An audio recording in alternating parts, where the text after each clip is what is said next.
आता आपल्या आवडत्या मालिकेचे संपूर्ण भाग मालिका प्रसारित झाल्यानंतर लगेचच पाहू शकता फक्त सन नेक्स्ट वर. भारतातील प्रेक्षकांसाठी मोफत सेवा.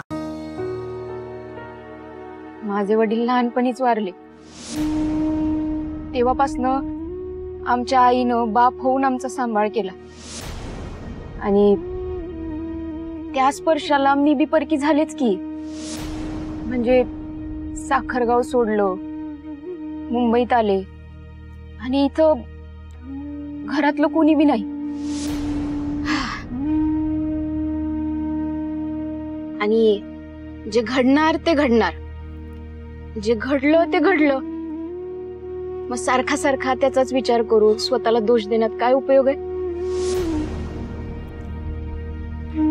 आणि तुम्हाला सांगू मनी साहेब, इथून पुढं तुमचं आयुष्य ना लई म्हणजे लई भारी असणार बघा. हो, म्हणजे तुमचं एखाद्या छानशा सुंदरशा मुलीशी लगीन होणार, तुम्हाला छोटी छोटी मुलं होणार आणि खऱ्या अर्थानं तुम्हाला तुमच्या हक्काचं कुटुंब मिळणार. आणि ज्या सुखासाठी तुम्ही आसुसल्यात ना, कुटुंब मिळालं की आपोआप तुम्हाला ते सुख कमी मिळणार.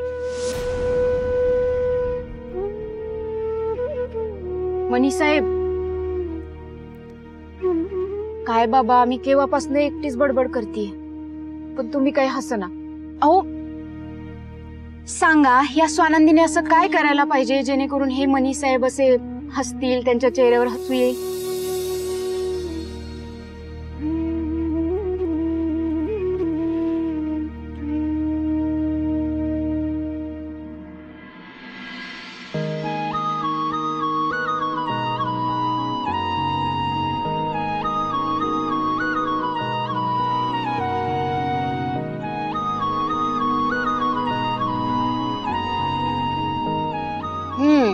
मणी, ए मणी, अरे बाबा असं तोंड पाडून का बसलायस? जरा हस की. अरे जरा हसून बघ. अरे काय करत बसलाय? तू काय म्हैस आहेस होय?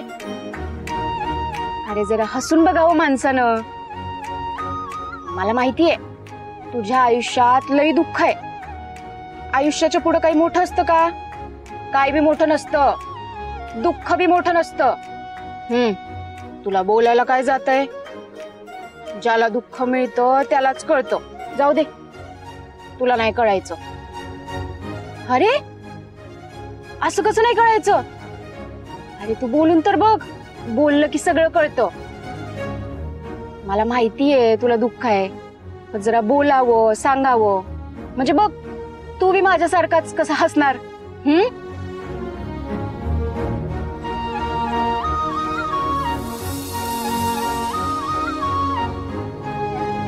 मनी साहेब, हो बघा ना, त्याचं काय आहे ना, ही जी दुसरी मुजी आहे ना, ही हसतच नाही आहे बघा. केव्हाची उदास होऊन बसलीये, रडत बसलीये. हो, तुम्ही नेहमी माझी मदत करता ना, या खेपेला बी तुम्ही मला मदत करा. ह्याला जरा सांगा, जरा हसावं म्हणा. स्वानंदी, तुम्ही पण ना बालिशपणा करता, पण तुमची हीच गोष्ट आवडते. तुम्ही कधीही कुणाला कसंही हसवू शकता. मग आमच्या या मनी सरांना बी हसर करा की. सांगा जरा त्यांना, लय उदास होऊन बसलाय. हे घ्या. अहो करा, पटपट करा.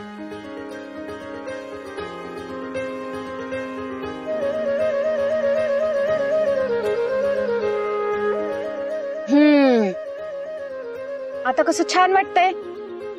असं हसत राहावं माणसानं. काय मनी साहेब, हसणार ना?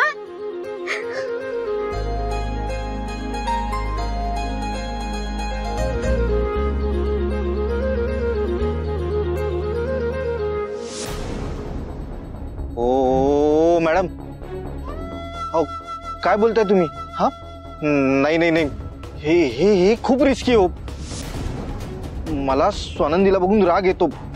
अगदी तिला बघितलं ना की बाहेर तळ पायाच्या मस्तकात जाते. पण हे खूप डेंजर आहे हो. हे नाही जमणार मला. झालं, युद्ध सुरू होण्याआधी सगळी शस्त्र गाळलीस. बरं ठीक आहे, नको करू हे काम. मी हे काम दुसऱ्या कोणाकडून तरी करून घेईन. पण काय आहे ना, तुझे हे सगळे कारनामे पोटात ठेवून ठेवून ठेवून आता दुखायला लागलंय रे माझं पोट. अपचन होतंय मला. हे बघ असं. त्यामुळे आता मला काय करावं लागणार आहे माहितीये तुला? तुझे काही हे कारनामे केलेस, त्रास दिलास सगळ्यांना, फॅक्टरीमध्ये जे काही घोळ घातलेस, ते सगळे मला सुजित आणि सरपोतदार सरांच्या कानावर घालावे लागणार. ओ मॅडम, हो काय बोलताय तुम्ही? हो हा सगळा प्लॅन तुमचाच होता ना? तुम्हालाच स्वानंदी नको होती ऑफिसमध्ये. तुम्ही सगळा प्लॅन केला, तो मी एक्झिक्यूट केलं फक्त. हो आठवतं का काही? का विसरलात? हो, हे सगळे प्लॅन्स मी केले होते.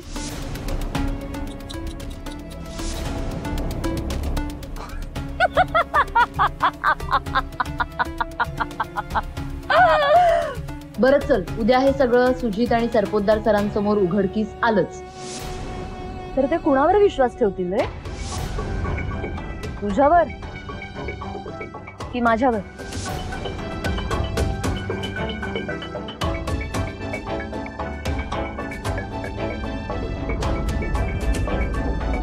आता शांतपणे विचार कर.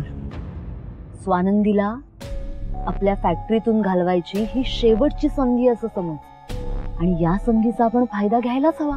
आणि हे जर तू केलंस तर तुझ्या प्रमोशन बद्दल मी सुजितशी बोलेनच.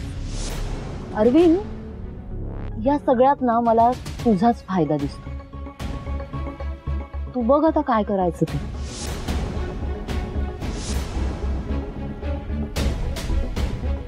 उठ वत्सा, उठ.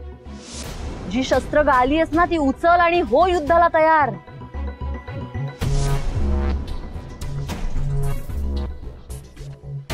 ठीक आहे, करतो मी. Good boy. आता मी जे काही सांगते ते शांतपणे ऐक.